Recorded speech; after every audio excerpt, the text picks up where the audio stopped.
मुर्गी और बतख। एक बार एक गांव में एक मुर्गी रहती थी। एक दिन वो जब खाने की तलाश में नदी के पास आई तो एक बतख ने उसे देखा और उसके पास आई और कहने लगी, ओ मुर्गी, क्या तुम मेरे साथ खेलोगी? मुर्गी ने बहुत घमंड से जवाब दिया, मैं और तुम्हारे साथ खेलूं? ना बाबा, मुझे तो अकेले खेलना ही पसंद है। वहीं पास से एक भेड़िया गुजर रहा था। जब उसकी नजर मुर्गी पर पड़ी तो उसके मुंह में पानी आ गया और उसका शिकार करने के लिए वो मुर्गी के पास आने लगा। मुर्गी ने भेड़िए को देखा पर वो कुछ कर नहीं सकी क्योंकि आगे पानी था तो पीछे भेड़िया। बेचारी डर कर यहाँ वहाँ देखने लगी। तभी वहाँ बतख आई और कहने लगी, जल्दी से मेरे ऊपर बैठ जाओ, मैं तुम्हें यहाँ से नदी पार करा दूंगी। मुर्गी उसकी बात मानकर तुरंत उसके पीठ पर बैठ गई और वो दोनों नदी के उस पार जाने लगे। भेड़िए ने उसे देखा और वो बहुत उदास हो गया और वहाँ से चला गया। मुर्गी बतख से कहने लगी, मैंने तुमसे खेलने के लिए मना कर दिया था और तुमसे बहुत बुरे लहजे से बात की थी, मुझे माफ कर दो। उस दिन से वो दोनों बहुत अच्छे दोस्त बन गए। बुद्धिमान विकास। एक गांव में अनुषा और विजय नाम के दोनों पति पत्नी थे। वे दोनों ने अच्छे से पढ़ा। उनके विकास और निकास नाम के दोनों बेटे थे। विकास 8 साल का था तो निकास 3 साल का था। उन दोनों में विकास बुद्धिमान था। वह अपनी माँ की हर बात को अच्छे से सुनकर उसका गहरा विचार करके सवाल पूछता हुआ अपने डाउट्स को क्लियर करता था। ऐसे विकास जितना बुद्धिमान था उतना ही शैतान भी था। अपने छोटे भाई निकास को हमेशा रुलाता था। एक दिन विकास स्कूल से वापस आकर बोला, माँ, मुझे पैसे दो ना, मैं कुछ खरीदूंगा। तब उसकी माँ ने विकास को 10 रुपए देकर कहा, ये लो 10 रुपए, छोटू और तू शॉप जाके कुछ खरीद लो। फिर दोनों भाई शॉप जाते हैं। आंटी, मेरे छोटे भाई के लिए एक चिक्की और मेरे लिए एक बिस्किट पैकेट दो। तब शॉप आंटी ने विकास के मांगी हुई सारी चीजें देखकर हाथ में 4 रुपए दिए। अरे, और 4 रुपए बच गए, मैं इनसे और क्या खरीदूं? आंटी, इन 4 रुपयों से 2 मिठाई दे दो करके बोलकर उन्हें लेकर बाहर आके, छोटू तू ना चिक्की खा। ठीक है भैया, बोलकर निकास उस चिक्की को धीमे धीमे चाटते हुए थोड़ा थोड़ा चबाकर खा रहा था। ये सब उनकी माँ घर से देख रही थी। ऐसे निकास की चिक्की कितनी देर खाने पर भी खत्म ही नहीं होती। इतने में विकास बिस्किट पैकेट के सारे बिस्किट्स खा लेता और मिठाई भी एक खाकर बस दूसरा खाने ही वाला था। ये क्या विकास, अपने छोटे भाई को 1 रुपया दिलाकर तूने सारे रुपए खरीद लिए? ये गलत बात है ना? माँ, छोटू को ब्लड नहीं है करके डॉक्टर ने कहा था ना, और चिक्की खाने से तो ब्लड आता है, इसीलिए छोटू को मैंने चिक्की दिलाया। बोलकर विकास ने अपनी बुद्धि से जवाब दिया। विकास के इस जवाब से उसकी माँ को पहले गुस्सा आने पर भी मन में विकास को पाठ पढ़ाना ही होगा करके निर्णय किया। एक दिन अनुषा गुड़ की मिठाई बना रही थी। तब उस स्वादिष्ट खुशबू को पहचानने वाले विकास और निकास, माँ मुझे दो, मुझे दो, माँ मुझे दो मिठाई, माँ मुझे दो मिठाई। रुको रुको, गरम है, हॉल में जाकर बैठो, मैं प्लेट में डालकर लाती हूँ। चलो रे छोटू, हम जाकर बैठते हैं, माँ ले आएंगी ना हमारे लिए करके बोलकर अपने छोटे भाई को लेकर हॉल में बैठे इंतजार कर रहे थे। तो थोड़ी देर बाद उनकी माँ दोनों प्लेटों में मिठाइयाँ रखकर लाई। तो विकास अपने आप को रोक न पाते हुए विकास अपने प्लेट को लेकर देखा तो उसके प्लेट में बस एक ही मिठाई थी। वही उसके छोटू का प्लेट मिठाइयों से भरा था। माँ! यह देख विकास गुस्से से अपनी माँ से कहा, क्या हुआ मेरे बच्चे?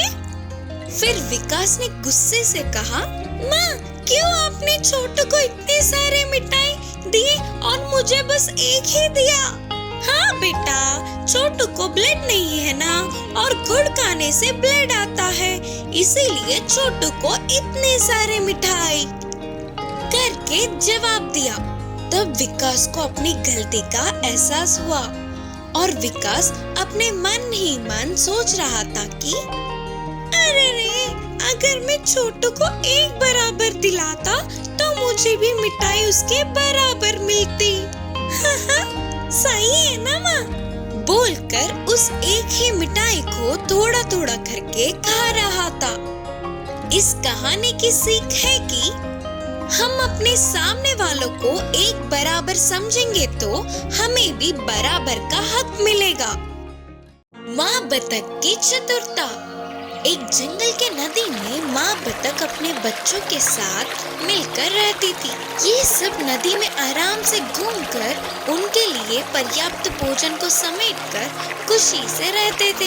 एक दिन सबसे छोटी बतख ने अपनी माँ से कहा, माँ, हमने आज तक इस जंगल का सैर नहीं किया, सिर्फ एक बार हमें अपने साथ ले जाकर दिखाओ ना, करके पूछी। इसके लिए माँ बतख के मानने पर अगले दिन ही जंगल का सैर करने की सोची। जैसे सोचा था बिल्कुल वैसे ही अगले दिन सुबह ही माँ बतख ने अपने बच्चों के साथ नदी से बाहर निकलकर जंगल की ओर चल पड़े। ऐसे बतख के सारे बच्चे खुशी से झूमते हुए माँ के पीछे पीछे चल पड़े। जंगल में थोड़ी दूर जाते ही माँ बतख को बस थोड़ी ही दूर में एक भेड़िया दिखा। अपने बच्चों से कहा, बच्चों, दूर से वह भेड़िया इसी तरफ आ रही है, तुम सभी फौरन पास के नदी में चले जाओ, करके धीमी आवाज में बोली।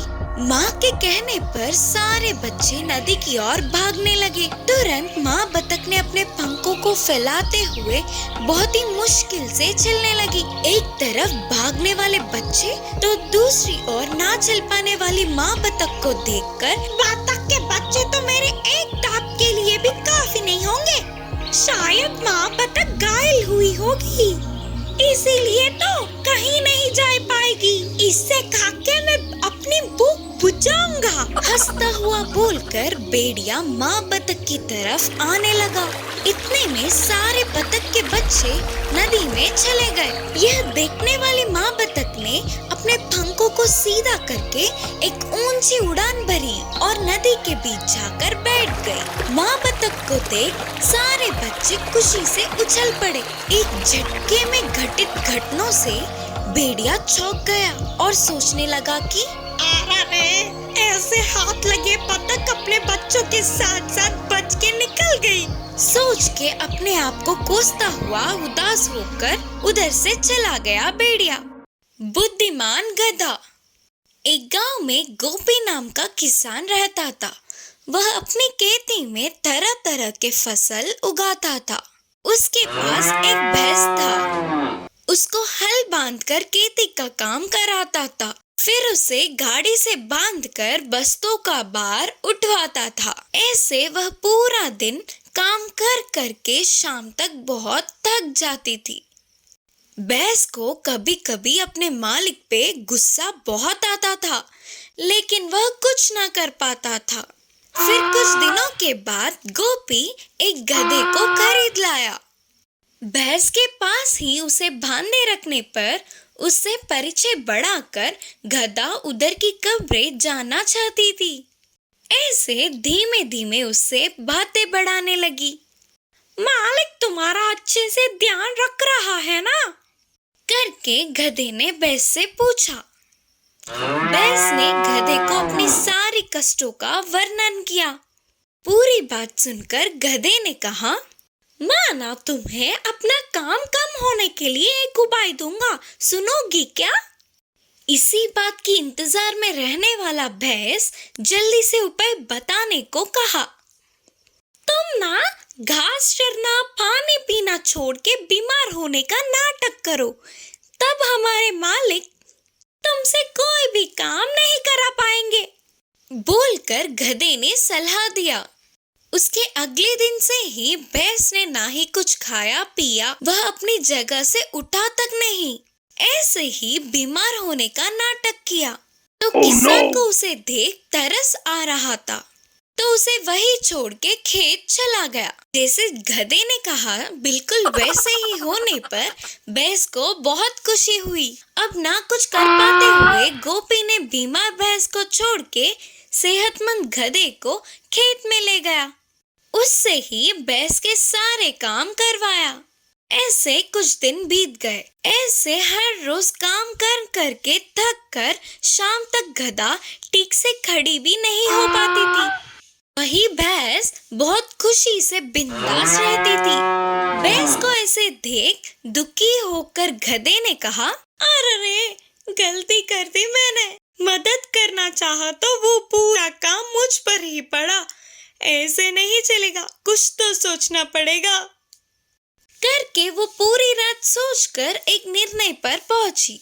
अगले दिन भैंस से मिलकर बोली, तुम्हें देख के मुझे बहुत दुख हो रहा है दोस्त, क्योंकि तुम अब किसी काम की नहीं करके तुम्हें पालना बेकार है।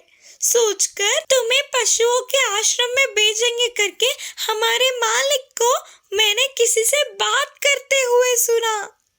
तब भैंस डर के अपने नाटक का अंत करने की सोचकर अगले दिन हमेशा की तरह घास चर के खुशी से इधर उधर घूमने लगी। भैंस हमेशा की तरह सेहतमंद दिखने पर किसान उसे खेत ले गया। इससे अपना काम कम होने वाले गधे ने चैन की सांस ली। इस कहानी की नीति है कि कभी कभी हमारे दिए हुए सलाह हमारे लिए ही मुसीबत बन जाते हैं।